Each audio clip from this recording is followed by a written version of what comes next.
The year is 2563, 3 centuries after a devastating war known as the Fall. A doctor, named Ito, visits the scrapyard to pick up any good pieces he can use for his repairs and comes across a destroyed cyborg girl. He confirms her brain is still functioning and takes her home to give her a new body with the help of his assistant nurse. The next morning, the cyborg wakes up in a girl's room and is amazed by her new body.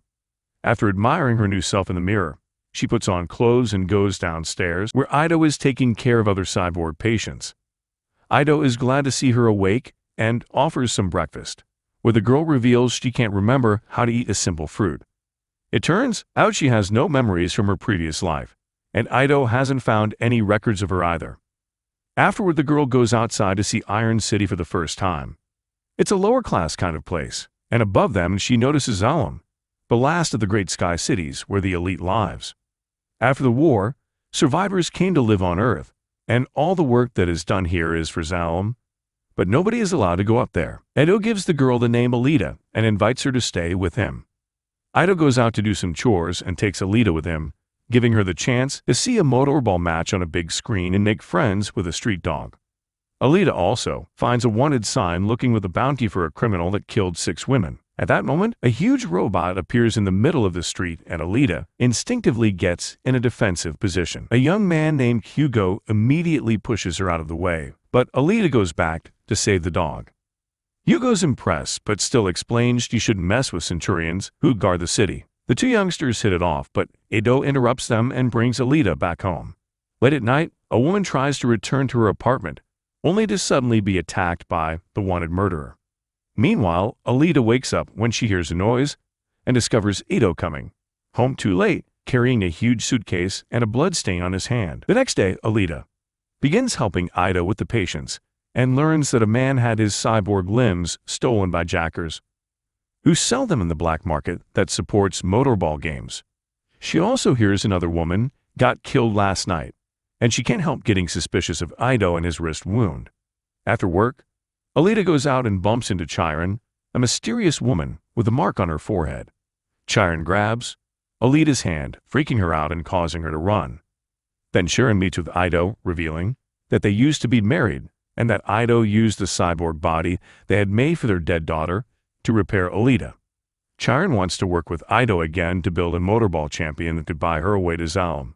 But Ito refuses to build monsters. Then Chiron leaves, and Ito notices her getting in a car with Vector, the man behind the factory. Meanwhile, Alita meets with Hugo, who is playing motorball with Tanji and other friends. He accepts to teach her how to play and lends her a pair of roller skates, so Alita has to get used to moving in them. After falling a few times, she gets the hang of it and manages to score a good amount of points. After the match is over, Hugo takes Alita to try chocolate for the first time, and they notice Zapan passing by. He's a hunter-warrior that carries a sword around because guns are forbidden down here. The following days, Alita continues to work with Ito in the morning and hang out with Hugo in the afternoon. Hugo takes Alita to a very high building to have a great look at Zalem, and he confesses his dream is to get up there someday. In the evening, Alita pretends to go to bed and waits for Ito to leave to follow him. She finds him stalking a woman named Nishiana into a dark alley and getting a side-shaped weapon out of his suitcase. Thinking he's about to kill Nishiana, Alita tries to stop him and gives away their location. It turns out that Ito is a hunter-warrior that goes after bad guys for their bounties, and this is a trap set by Gruishka. Nishiana and Romo are his subordinates, and the 3 of them are cyborgs with very advanced parts. Ito attacks Romo and gets his arm, but Romo teams up with Nishiana and overpowers him. Desperate to help, Alita jumps in and begins beating Romo up incredibly easily, almost as if she had been built for it. While Gruishka keeps Ito from joining, Alita goes after Nishiana next and easily kills her too. Gruishka can't believe what he's seeing and fights Alita as well. As Alita pulls a special kick to attack, a flashback comes to her mind, and she suddenly sees herself wearing special armor on the moon. She's in the middle of a fierce battle, and a woman named Gelda calls her 99. Back in the present, Alita uses the kick to get Gruishka's arm off, then tries attacking him with Ito's scythe, causing Gruishka to escape through a hole in the ground. Afterward, Ando stops by the Hunter-Warriors headquarters to hand in Nishiana and get the reward, which allows him to keep the clinic up and help people. Alita tells Ito about her memory and demands to know more. So Ito takes her home and explains he had made that body for his daughter Alita, who had been wheelchair-bound. One day, an addicted patient entered the clinic looking for the medicine he could use as an upper before a motorball match, and when he found nothing, he killed Alita. Chiron couldn't deal with the death of her daughter and left. Ito wanted revenge and went looking for the guy to kill him, which made him realize he was good at this and caused him to become a hunter-warrior. Ito gave Alita the body he built, but her brain and her core are the original ones, and the core is powered by an antimatter microreactor, meaning she could power the whole city on her own. This technology hasn't been made since before the fall, which makes Alita over 300 years old. Meanwhile, Gruishka goes back to Chiron. Chiron accepts to repair him and Vector comes for an interrogation. The next day, Hugo and his friends take Alita to see the beautiful natural view outside the city. In a lake, there's a ship that fell during the war. Hugo thinks this may help Alita recover her memories, so she doesn't hesitate to get into the lake, where she has no trouble breathing. By walking underwater, she manages to enter the ship. Somehow, recognizing all this, Alita summons the control panel and shuts down the shield, revealing an advanced armored body that Alita takes with her. When she gets home, Alita asks Ito to give her this body because she feels a special connection to it. But Ito refuses. Alita goes to the headquarters to register as a hunter-warrior. Then she asks Hugo to take her to the bar, where hunter-warriors hang out. In the bar, Sapan teases Alita for being a little girl, and introduces her to the power of the other warriors, like McTeague and his cyborg hounds. Alita ignores his taunting and talks to everyone in the bar, asking them to team up so they can hunt Gruishka together and overpower whoever is protecting him. Everyone finds the idea laughable, and Zepan makes fun of Alita for it. Alita insults him back and causes Zepan to attack her, but Alita easily beats him up.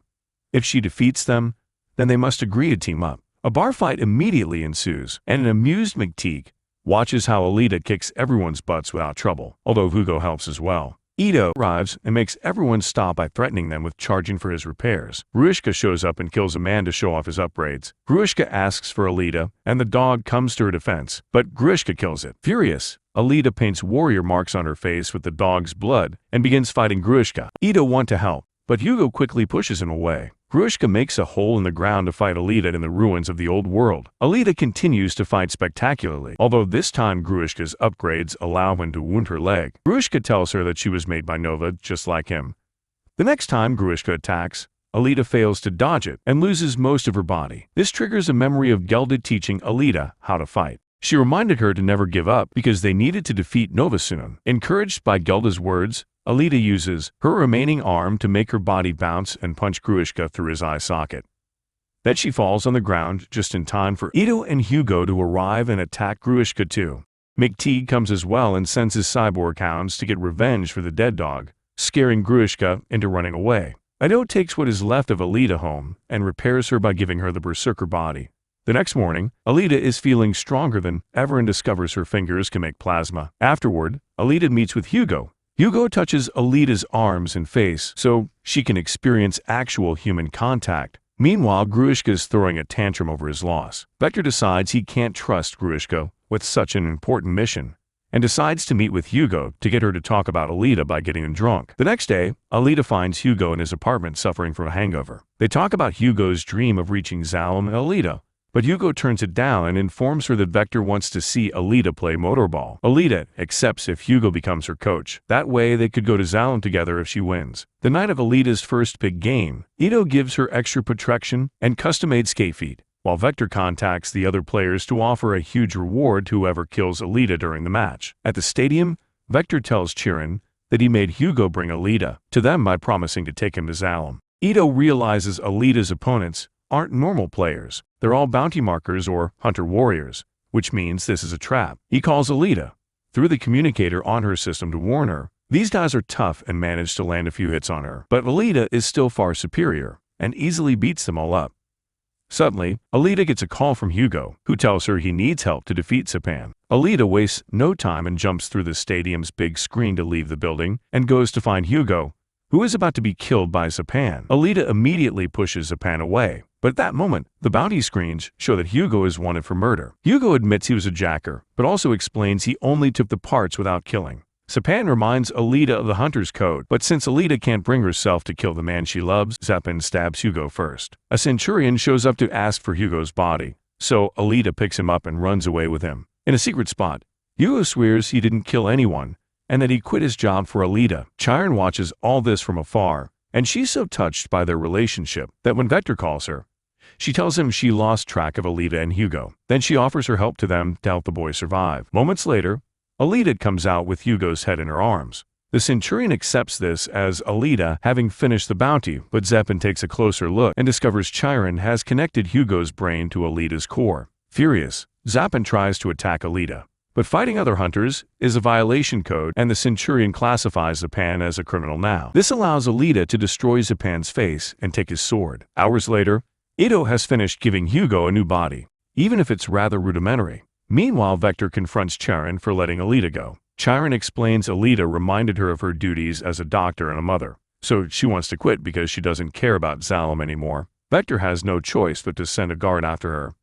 Alita goes to the Hunter Warriors headquarters, which is located in the Cyborg factory building. Using Zapan's sword, Alita destroys all the Centurions in the bounty system before bursting into Vector's office, where she discovers Vector's taken children's body parts to sell them later. She's so distracted that she doesn't hear Gruishka arrive, and she gets hurt on her hip, which triggers another flashback. During the war, Alita, Gelda, and their team tried to reach Zalem by climbing the cargo tubes. A serrated defense ring appeared on the tub and killed the army, leaving only Alita and Gelda behind before it broke the tube in two. Alita barely managed to hang on the edge, and Gelda helped her back up as she reminded her the mission was to destroy Zalem. With Gelda's words as inspiration, Alita reminds her body it can heal herself, then she kills Gruishka with just a couple of moves, causing a furious Alita to kill Vector to shut him up. At that moment, Ado calls Alita to inform her Hugo had to run away because Centurions are after him. Alita searches for her boyfriend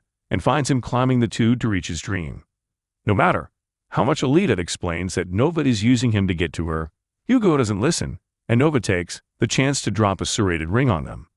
Alita manages to dodge it, but Hugo is hit, and he loses most of his body. With a quick jump, Alita grabs Hugo's hand to stop him from falling, but Hugo's arm is slowly coming apart. The couple shares their love one last time before the arm breaks and Hugo falls to his death. Months later, Alita has become a motorball superstar. During a match, she raises her sword to point at Zalem as a promise to become champion and find Nova to get her revenge.